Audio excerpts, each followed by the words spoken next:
The next document is a memorandum of understanding between the Department of Atomic Energy of the Government of India and the Department for Business, Energy and Industrial Strategy of the Government of the United Kingdom concerning cooperation with India's Global Center for Nuclear Energy Partnership. This will be exchanged on the UK side once again by His Excellency Mr. Alex Ellis, British High Commissioner to India, and on the Indian side by Foreign Shri K.N. Vyas, Secretary, Department of Atomic Energy.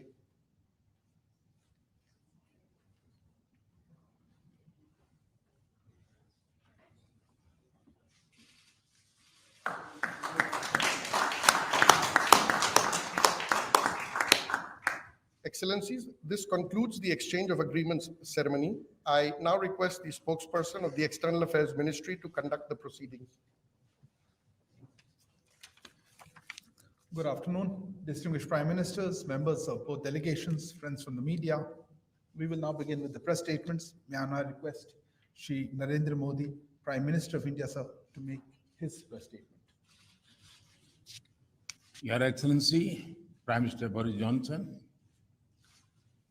distinguished delegates, media के हमारे साथी, नमस्कार। सबसे पहले मैं प्रधानमंत्री Boris Johnson और उनके डेलीगेशन का भारत में हार्दिक स्वागत करता हूं। प्रधानमंत्री के रूप में भले ही यह उनकी पहली भारत यात्रा है, लेकिन एक पुराने मित्र के रूप में वे भारत को बहुत अच्छे से जानते हैं, समझते हैं। पिछले कई वर्षों से भारत और यूके के संबंधों को मजबूत करने में प्रधानमंत्री जॉनसन की बहुत महत्वपूर्ण भूमिका रही है। इस समय जब भारत अपनी आजादी का अमृत महोत्सव मना रहा है, प्रधानमंत्री बोरिस जॉनसन का यहां आना अपने आप में एक ऐतिहासिक पल है। और कल तो पूरे भारत ने देखा है कि आपने अपनी भारत यात्रा का शुभारंभ साबरमती आश्रम में महात्मा गांधी को श्रद्धा सुमन अर्पित करके किया। फ्रेंड, पिछले साल हमने दोनों देशों के बीच कॉम्प्रिहेंसिव स्ट्रेटेजिक पार्टनरशिप की स्थापना की थी और इस दशक में अपने संबंधों को दिशा देने के लिए हमने एक महत्वाकांक्षी रोड मैप 2030 भी लॉन्च किया था। आज की हमारी बातचीत में हमने इस रोड मैप में हुई प्रगति को रिव्यू भी किया और आगामी समय के लिए कुछ लक्ष्य भी तय किए। फ्री ट्रेड एग्रीमेंट के विषय पर दोनों देशों की टीम्स काम कर रही है। बातचीत में अच्छी प्रगति हो रही है और हमने इस साल के अंत तक एफटीए के समापन की दिशा में पूरा प्रयास करने का निर्णय लिया है। पिछले कुछ महीनों में भारत ने यूएई और ऑस्ट्रेलिया के साथ फ्री ट्रेड एग्रीमेंट का समापन किया है। उसी गति, उसी कमिटमेंट के साथ हम यूके के साथ भी एफटीए पर आगे बढ़ना चाहेंगे। हमने रक्षा क्षेत्र में सहयोग बढ़ाने पर भी सहमति व्यक्त की है। रक्षा क्षेत्र में मैन्युफैक्चरिंग, टेक्नोलॉजी, डिजाइन और डेवलपमेंट सभी क्षेत्रों में यूके द्वारा आत्मनिर्भर भारत के समर्थन का हम स्वागत करते हैं। फ्रेंड्स, भारत में चल रहे व्यापक रिफॉर्म्स हमारे इंफ्रास्ट्रक्चर मॉडर्नाइजेशन प्लान और के बारे में भी हमने चर्चा की। हम यूके की कंपनियों द्वारा भारत में बढ़ते निवेश का स्वागत करते हैं और इसका एक उत्तम उदाहरण हमें कल गुजरात में हालोल में देखने को मिला। यूके में रहने वाले 1.6 मिलियन भारतीय मूल के लोग समाज और अर्थव्यवस्था के हर क्षेत्र में सकारात्मक योगदान कर रहे हैं। हमें उनकी उपलब्धियों पर गर्व है और इस जीवंत सेतु को हम और मजबूत करना चाहते हैं। इस दिशा में प्रधानमंत्री जॉनसन ने निजी रूप से बहुत योगदान किया है। इसके लिए मैं उनका अभिनंदन करता हूं। फ्रेंड्स, हमने ग्लासगो में आयोजित COP26 में लिए गए संकल्पों को पूर्ण करने के लिए अपनी प्रतिबद्धता जताई। आज हमने अपने क्लाइमेट और एनर्जी पार्टनरशिप को और अधिक गहन करने का निर्णय लिया। हम यूके को भारत के नेशनल हाइड्रोजन मिशन में शामिल होने के लिए आमंत्रित करते हैं और हमारे बीच स्ट्रेटेजिक टेक डायलॉग की स्थापना का मैं हृदय से स्वागत करता हूं। फ्रेंड्स, आज हमारे बीच ग्लोबल इनोवेशन पार्टनरशिप के इम्प्लीमेंटेशन अरेंजमेंट्स का समापन एक बहुत महत्वपूर्ण पहल साबित होगी। यह अन्य देशों के साथ हमारी विकास साझेदारी को और मजबूती प्रदान करेगा। इसके तहत तीसरे देशों में मेड इन इंडिया इनोवेशंस के ट्रांसफर और स्केलिंग अप के लिए भारत और यूके $100 मिलियन तक को फाइनेंस करेंगे। इनसे सस्टेनेबल डेवलपमेंट गोल्स की प्राप्ति में और क्लाइमेट चेंज से निपटने के प्रयासों में भी मदद मिलेगी। यह हमारे स्टार्टअप्स और एमएसएमई सेक्टर के नए मार्केट्स तलाशने और अपने इनोवेशंस को ग्लोबल करने में बहुत उपयोगी सिद्ध होगा। फ्रेंड, हमने क्षेत्रीय और वैश्विक स्तर पर हो रहे अनेक डेवलपमेंट्स पर भी चर्चा की। एक free, open, inclusive and rule based order पर आधारित इंडो पैसिफिक क्षेत्र बनाए रखने पर हमने जोर दिया। इंडो पैसिफिक ओशन इनिशिएटिव से जुड़ने के यूके के निर्णय का भारत स्वागत करता है। हमने यूक्रेन में तुरंत युद्ध विराम और समस्या के समाधान के लिए डायलॉग और डिप्लोमेसी पर बल दिया। हमने सभी देशों की क्षेत्रीय अखंडता और संप्रभुता के सम्मान का महत्व भी दोहराया। हमने एक पीसफुल, स्टेबल और सिक्योर अफगानिस्तान और एक इंक्लूसिव और रिप्रेजेंटेटिव गवर्नमेंट के लिए अपना समर्थन दोहराया। यह आवश्यक है कि अफगान भूमि का प्रयोग अन्य देशों में आतंकवाद फैलाने के लिए नहीं होना चाहिए। एक्सेलेंसी, आपने हमेशा भारत और यूके के संबंधों को मजबूत करने के लिए विशेष प्रयास किए हैं। इसके लिए हम आपका अभिनंदन करते हैं।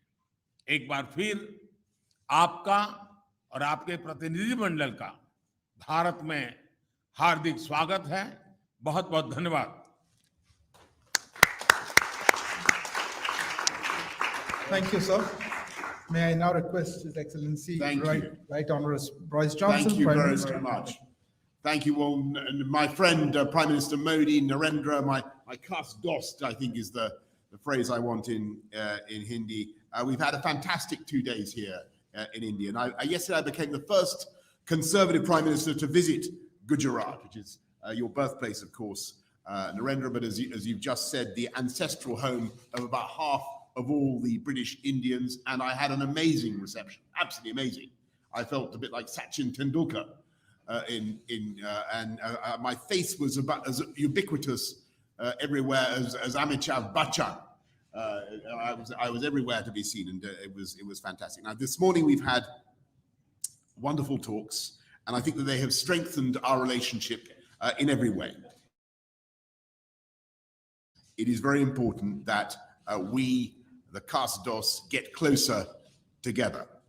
And I believe the partnership between Britain and India, one of the oldest democracies, Britain is one of the oldest. I mean, Iceland, they say is older, but we're one of the oldest. And India, certainly the largest democracy, is one of the defining friendships of our times. And what we're doing is taking forward an ambitious 10-year roadmap for British-Indian relations that we agreed last year. It was great to see you at the G7, but since then, the threats of autocratic coercion have grown even further. And it's therefore vital that we deepen our cooperation, including our shared interest in keeping the Indo-Pacific open and free.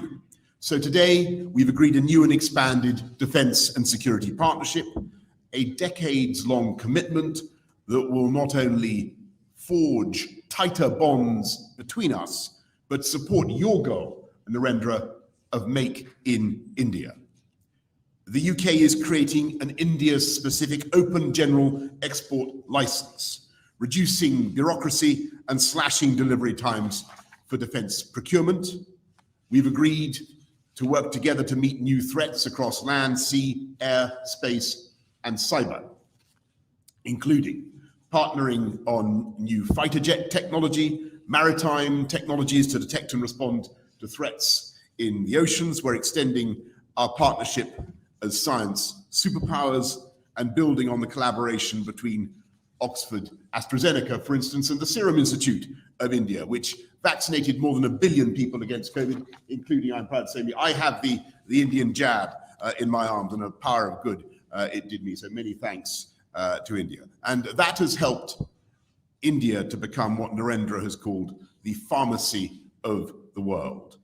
Today, we're embarking on joint initiatives on malaria vaccines, on antimicrobial resistance, and a digital partnership between the Indian National Health Authority and our NHS.